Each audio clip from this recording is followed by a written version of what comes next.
Hey everybody, and welcome back to Kerbal Space Program RP-0. Today we are in the VAB. You may remember this. This is the Jupiter Orbital Survey Mission, Type B. We just flung one of these at Jupiter not too long ago. We're going to be taking it apart and reconfiguring some things because we have a Saturn window coming up in less than a year, and combined with the fact that we need to try again for landing on the moon to fulfill a contract, I thought that we might as well get something here cooking, at least a little bit.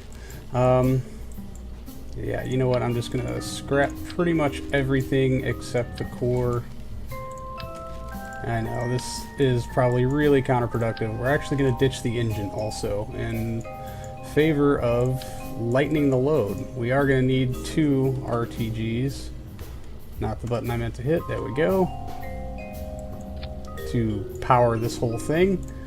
And then we're going to pull out our Voyager class antenna, which is a good stretch heavier than the Pioneer class, but you know, that's what we got to make work. So anyway, I'm probably going to speed a bit of this build process up so as to not bore you to eternity with all of the things, but hopefully it'll actually look a lot different than the other spacecraft we just made, and well, we'll just have to see how it goes. So yeah, see you guys on the flip side.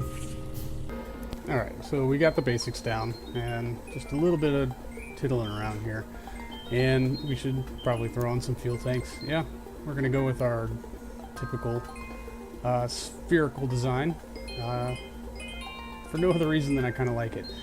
Instead of doing the traditional offset, I'm going to do 2 pairs offset like this, and one to try to save weight, but I don't know, overly complicated because now I have to alter 2 sets of fuel tanks instead of just being able to make changes to 1, but no big deal. Now figuring out RCS is a bit more of a challenge because I need it to reach beyond the dish for continuity's sake, and then I figure I'll just build off the RTGs for the opposite side. So again, I have to do them in pairs of 2 instead of pairs of 4. Alright, and let's just try to get things tucked in and leveled out.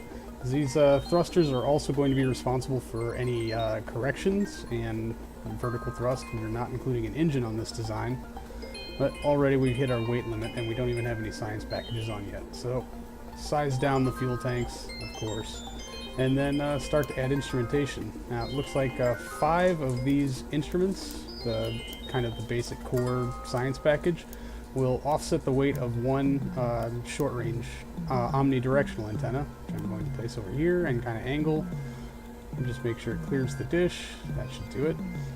And again, we are above our weight limit, so sizing down the fuel tanks, so that seems to be our only disposable weight, and then moving on to more instruments. Obviously we're going to have a RPS radio plasma wave signal antenna and a magnetometer. We just got to make sure that their size and profile matches. That's going to hit the lower arm of that, so we'll just angle some things around, make some quick adjustments.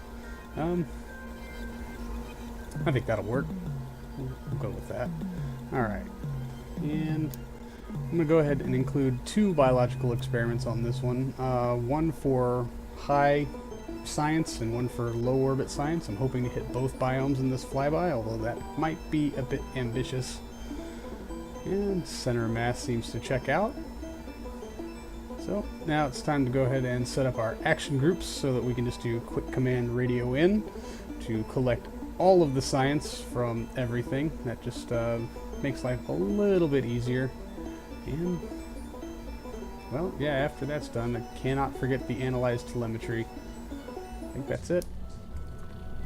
Well, I think that about does it, really. Things pretty fairly simple. We're under our weight by about 23 kilograms, so it's not bad. I guess I could be using that for fuel, but I'm probably not going to because I think the weight savings is more than beneficial. So what I am going to do is tuck these tanks in just a bit, hopefully evenly to some degree.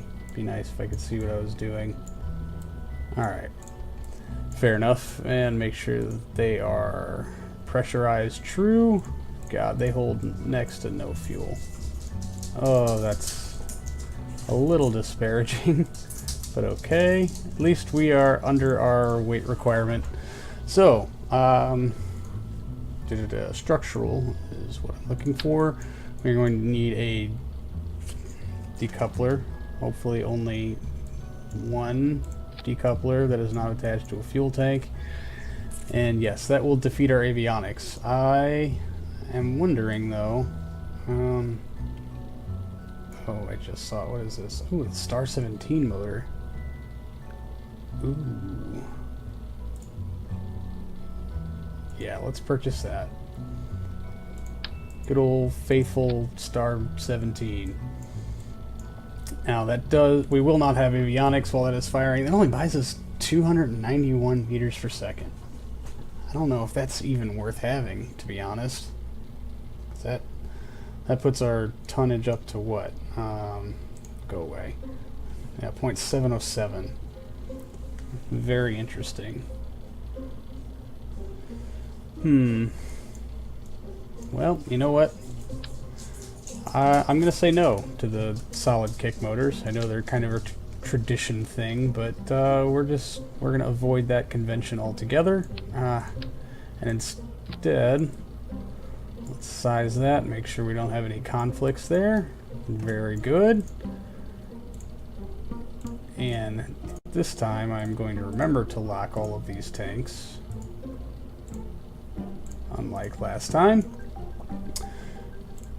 So that puts our total, okay. What is wrong with our staging here? Bing, bing, bing. Yeah, that isn't counted. What's our stage? Yeah, our stage, oh, because I locked the tanks. Derp. So, alright, fine. I'll unlock them and check our delta V. 17,358. Not bad. That's going to be a pretty tight...